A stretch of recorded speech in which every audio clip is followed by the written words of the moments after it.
Good morning, morning, everyone. This is SIS MELLY's diary. I'm Yokozuna with Zimbabwe.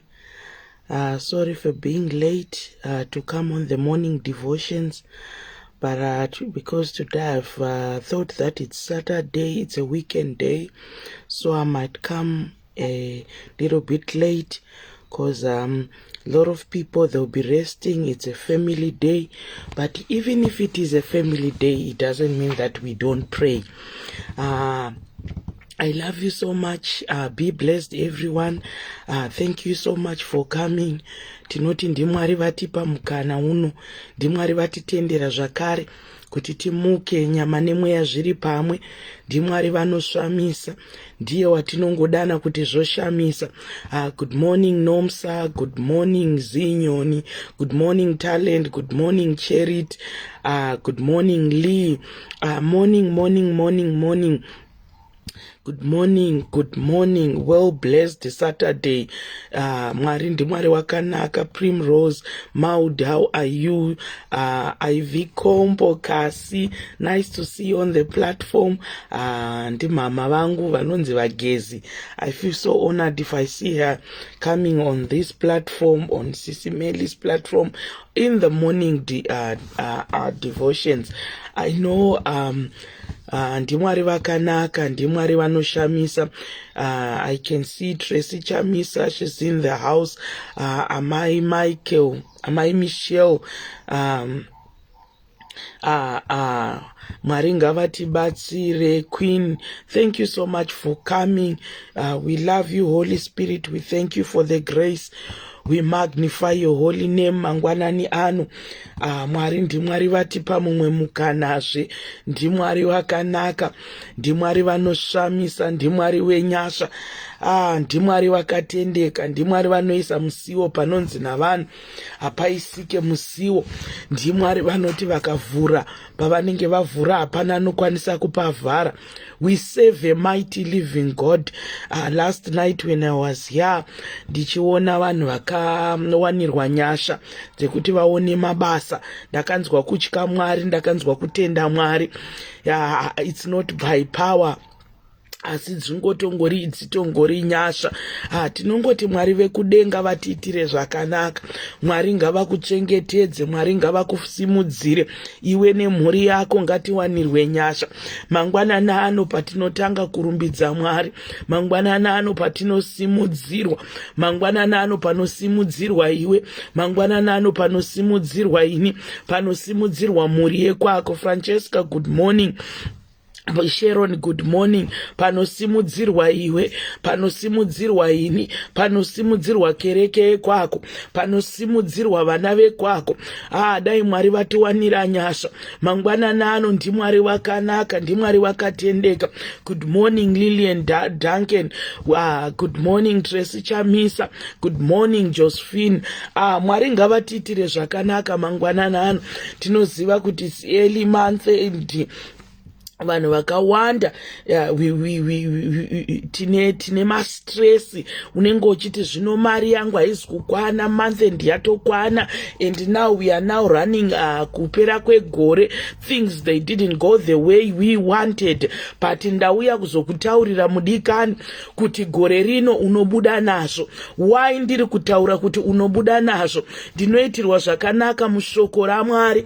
Mushoko raMwari makati maIsraelites, when now they were approaching nyika yehuchi nemukaka, vanondiitira zvakanaka. Kunotumwa varume vairi, vana Joshua nana Caleb, vanonzi endai munoshora guta.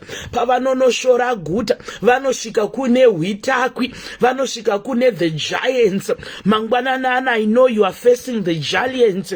Uri kusangana nemagiants asingaite zvekuti if you look at the giant ari pamberi pako, these giants which you have, uri kuti ukatarisa mari yako, uri uri kuona mari iri shoma, uri kuti ukatarisa upenyu hwako uri kuona this is a giant.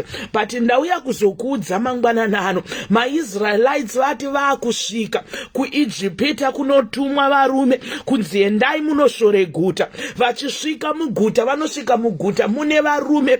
Bhaibheri rechishona rinonditaura kuti vave hwitakwi dzevarume, dziri hwitakwi kudaro, vari kutyisa kudaro. I know situation yako iri kukutyisa. I know my situation iri kundityisa. I know kuti zvinhu hazvina kumira zvakanaka. That's the giants which we are facing. Asi mangwanani ano ndauya kuzokuudza kuti vanoti vapinda muguta reIjipita, vaenda kunosora guta, vanosvika guta rine hwitakwe, rina magiants. I know you are facing lota, but mangwanani ano ukadzika nayo unonzwa zvichitaurwa kunze kunoita varume vairi vanotora muti vogodambura magrapes, mumwe ogoisa mhandi yemuti, mumwe anotakura mberi neshure, mumwe ari mberi mumwe ari shure. Mangwanani ano in every situation ndati magrapes uri kuzobuda nawo, nekuti varume vairi vakabuda nawo magrapes. In that situation yavanga vari yekuti vaiti vakatarisa varume ava ivo vaizviona semhashu. I know if you look at yourself you say sisi Yoko hamusi kunzwisisa problem yandinayo, hamusi kuibata mushe nhamo yandinayo, nhamo yangu inokunda ngomakurira, nhamo yangu yanditsvuura sisi Yoko. But ndiruda kuti utakure nyasha dzavarume vairi vekuti vanoti vapinda muguta vaona hwitakwi dzevarume, ivo vachiti vakazvitarisa vaiita semhashu. Mangwanani ano ndinoziva situation yako uri kuti ukaitarisa uri kuti nhai Mwari we ndinopabuda here apa, asi ndinoda kuti utakure nyasha dzekuti mangwanani ayo vakata varume vairi vanosvika pavanodemba danda, vatema danda, vanoti mumwe mberi mumwe shure, vogotakura magrapes vogobuda navo muguta imomo. In that situation pane chaunofanira kubuda nacho. In that situation pane chaunofanira kubuda nacho. Kwakaita varume vairi vakabuda navo magrapes, magiants aripo, hwitakwi dziripo, asi magrapes vakabuda navo. Ndiri kuda kuti gore rino risati rapera utakure magrapes ako, ubude na magrapes ako. In that situation you are, may God give you the grace kuti ubude na magrapes ako. Ndinoda vagadzi vanobuda na magrapes, ndinoda varume vanobuda na magrapes. In every situation takura magrapes ako, takura magrapes ako. Nekuti ukatarisa soko raMwari zvinonzi vaiti vakazvitarisa vaizviona semhashu. Ndinozviziva uri kuti ukazvitarisa uri kuzvidza kuti I'm a failure, uri kuti ukazvitarisa uri kuti mari yangu haikwane, uri kuti ukazvitarisa uri kuti utano hwangu ndizvaendepi, uri kuti ukazvitarisa uri kuti zvatingori marombe. Asi mangwanani ano ndauya kuzokuudza kuti tiri kuda vagadzi navarume vanoti kunyangwe situation yakaita zvayakaita, magrapes ndiri kuzobuda nawo, kunyangwe zvinhu zvisina kumira mushe, magrapes ndiri kuzobuda nawo. Havana kudiscouragedwa nekuti varume vakanga vari hwitakwe. Mangwanani ano handidi kuti udiscouragedwe the challenge which you are facing. Itaini magrapes ndiri kubuda nawo nekuti varume ava vakabuda nawo magrapes. In every situation piwa mweya wechikuriri, in every situation piwa simba rechikuriri. Tiri kuda vane nharo mangwanani ano, tiri kuda vane nharo mangwanani ano, gore risati rapera. Tiri kuda vanobuda na magrapes, gore risati rapera. Tiri kuda vanobuda na magrapes. Ndinozviziva kuti gore harina kutanga zvakanaka, ndinoziva kuti kubasa hakuna kumira zvakanaka, ndiri kuziva kuti kampani haina kumira zvakanaka, ndiri kuziva kuti marriage haina kumira zvakanaka. Asi pari kudiwa vakomana nevasikana vanoti kunyangwe hwitakwi dziripo isu takaita semhashu, asi magrapes ndiri kuzobuda nawo. Magrapes ngaabudiwe nawo, magrapes ngaabudiwe nawo. Economic yenyika ichiramba, madzinze ekumusha kwako achiramba, mweya wenzvimbo uchiramba, mweya wenyika uchiramba. Asi mangwanani ano ndatitakura nyasha dzekubuda magrapes ngabudiwe nawo vasikana, magrapes ngabudiwe nawo vakomana, kunyangwe vakanga vari semhashu asi magrapes vakabuda navo. Mangwanani ano tinoda vakadzi vane nharo, mangwanani ano tinoda varume vanonharo vanoti nyangwe pasi patiri semhashu kudai asi magrapes tinobuda nawo. Mangwanani ano pari kudiwa vane nharo muprayer, kuti no matter what the situation, ini magrapes ndiri kubuda nawo, ini magrapes ndiri kubuda nawo. Ukada kutotarisa vakabuda nawo, nokuti ndo zvinonditaurira shoko raMwari, vanobuda nawo magrapes. Vakagozobuda nawo seiko? Idzo hwitakwi dzevarume dzanga dziripo. Mangwanani ano pari kudiwa vane nharo vanoti isu tinotakura, isu tinobuda nazvo, nyika ichiramba, madzinza achiramba, shamwari dzichiramba, varoyi vachiramba, asi ini ndinobuda nazvo. Ndo zvakaita varume ava. Ndinoda kuti mangwanani ano ivane nharo, pari kudiwa vakadzi vane nharo, pari kudiwa varume vane nharo. Mangwanani ano dai Mwari vakubatsira, dai Mwari vatibatsira, dai Mwari vatirwira. Chengetedzwa mangwanani ano, rwirwa mangwanani ano, asi magrapes tiri kuda kubuda nawo. In every situation,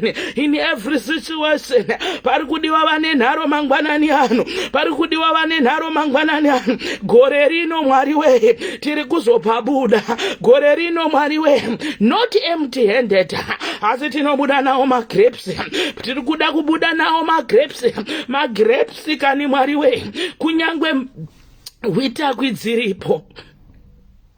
Jesu wekudenga vatibatsire.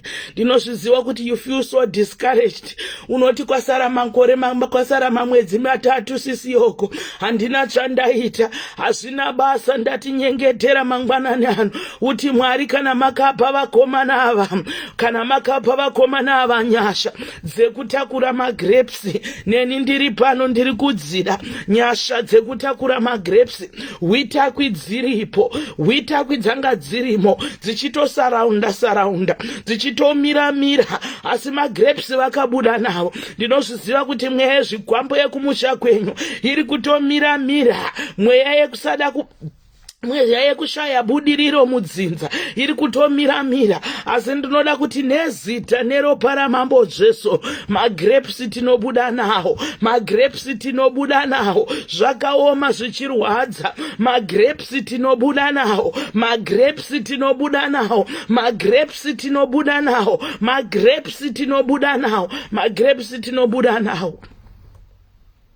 Tinoda kuvatenda Mwari ava, ndimwari vanoshamisa, ndimwari wakatendeka. We give you all the glory. We thank you, Father. We acknowledge your presence. Nekuti ndimwari wakatendeka. Itirwa zvakanaka mangwanani ano. May you start your day with a prayer. May you start your day with your prayer. Mwari ngavakuitire zvakanaka, Mwari ngavakuchengete, Mwari ngavakusimudzire. Tinotenda kuti ndimwari wakatendeka, tinotenda kuti ndimwari wenyasha. Magrapes ngaabudiwe nawo, magrapes ngaabudiwe nawo, zvichioma zvichirwadza. Tinobuda nawo chete magrapes. Kuna anofana kubuda namagrapes, mangwanani anowanirwa nyasha, mangwanani ano ngatiwanirwe nyasha. We thank you, Father, for the grace. We thank you, Father, for the divine favor. We thank you, Father, for the divine grace. We honor your presence on this platform. We honor your presence in our house. We honor your presence in our working place. We honor your presence everywhere. Mwari wekudenga. We thank you, Father. Thank you so much for tuning in for the morning devotions. I'm Yokozuna, Zimbabwe. I've got my page. For those who are watching me first time, please, you can kindly come and follow my page.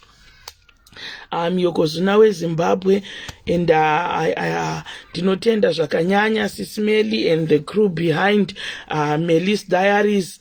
Mwari vavaitire zvakanaka, vavasimudzire spiritually and materially, and may God take us far.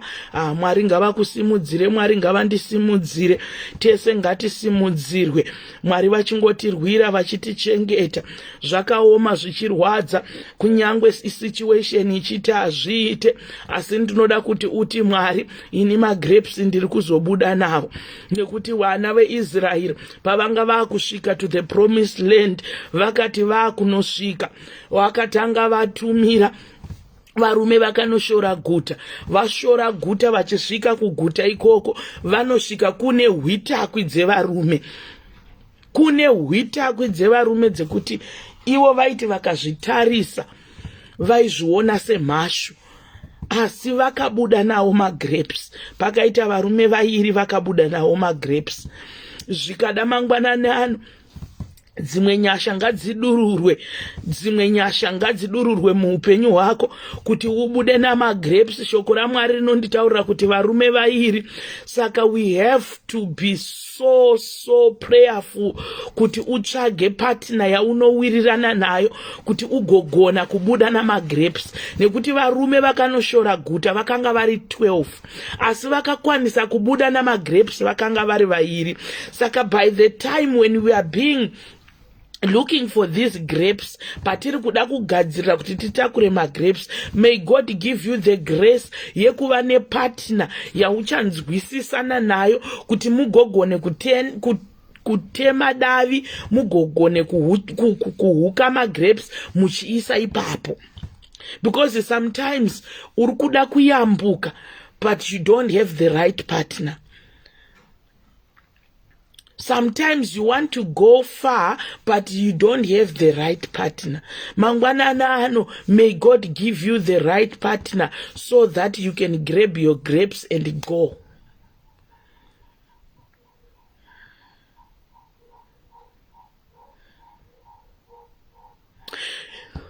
Ndinoitirwa even zvakanaka nenyaya yevarume vamapere mbudzi. Shoko rangu rinobva randi, shoko raMwari rinonditaura, there were 4 men with lepers. You know, zvinobva zvangondiudza kuti to team up is a good thing. To team up is a good thing. Nokuti shoko raMwari rinoti there were 4 men with lepers. Vakasvika pavanodiscussa. Oh my God. Ndansasade kuparidza, but this is coming, I don't know. There were 4 men with leprosy. They were sitting on the gate. Vanosvika pavanodiscussa, woti tikapinda muguta tinofa, tikagara pano tinofa. My God. You know, sometimes you need someone who've got the same situation with you so that you can discuss and understand each other. Oh my God. Vanosvika pekuti vadiscussa kuti tikaramba takagara pano pagedhi tinofa, tikapinda mukati zvetinofa.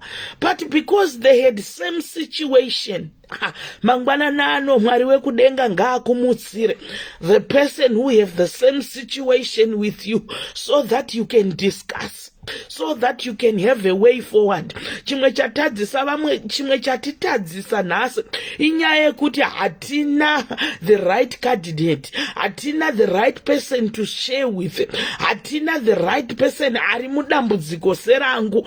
Because these 4 leprous men, when they talk about nyaya yavo yemaperembudzi, vakanzwanana nekunzwisisana, vakanzwanana nekunyaradzana, vakanzwanana my God. Mangwanana anosimudzirwa anonzwa nyaya yako, mangwanana anosimudzirwa anokunzwisisa, nekuti pavakadiscussa nyaya iyi vanotaura kuti tikapinda muguta tinofa, tikaramba takagara pano tinofa. Mangwanana ano, may God rise and give you the right partner.